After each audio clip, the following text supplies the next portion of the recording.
할아버지가 주신 대학 등록금, 증여세 내야 하나요? 다음 달 대학 수학능력시험을 치르는 고3 아들을 둔 김 부장은 최근 행복한 고민에 빠졌다.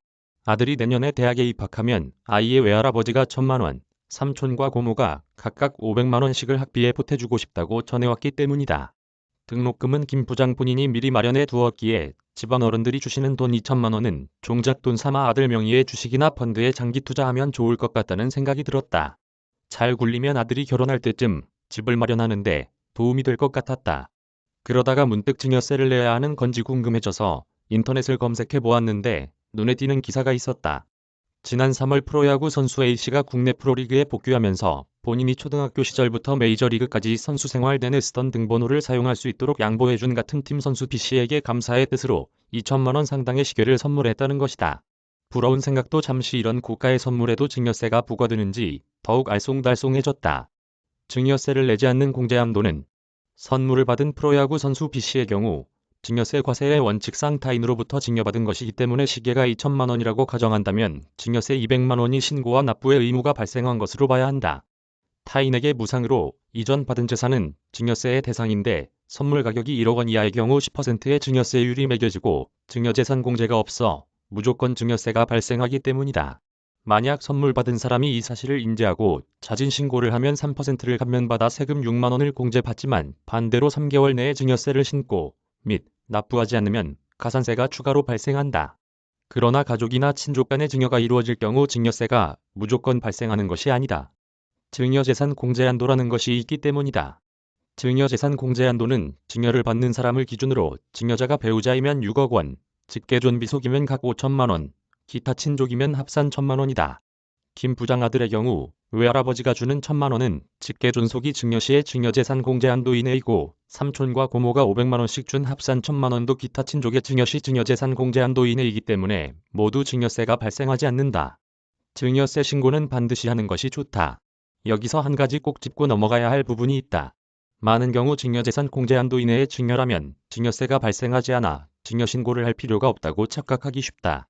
물론 2천만 원이 교육비나 병원비처럼 양육에 필요한 돈으로 소비가 되어버리면 증여신고를 하지 않더라도 괜찮을 수 있다. 하지만 김 부장처럼 2천만 원을 잘 굴려서 아들이 결혼할 때 목돈을 마련할 생각이라면 다르다.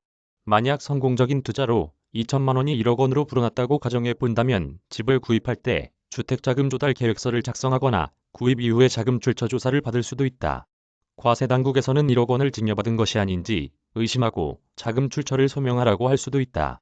2천만 원이 만들어진 시점에 일찌감치 증여신고를 했다면 걱정할 필요가 없겠지만 증여신고를 하지 않았다면 과거 통장 입금 내역과 그 후 아들이 실제로 2천만 원을 실질적으로 관리해 왔는지 등에 대해 밝혀야 하는 등 복잡한 문제가 발생할 수 있다.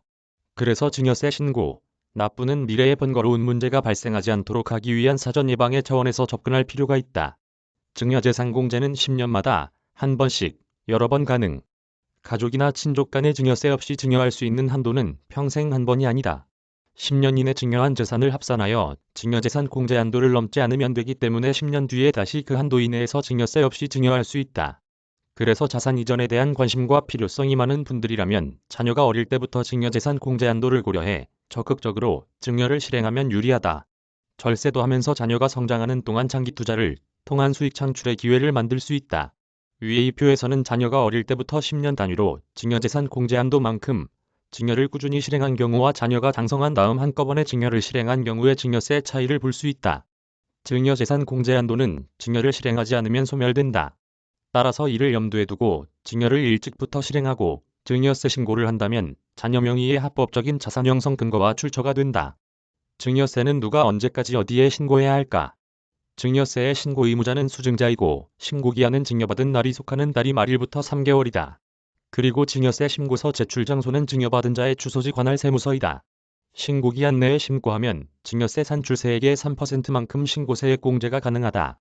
그런데 신고기한이 경과하면 신고세액 공제도 해주지 않을 뿐더러 신고불성실가산세와 납부불성실가산세가 증여세에 더해져서 부과되니 신고기한 이내에 증여세를 신고하고 납부까지 마치는 것이 최고의 절세 방법이다.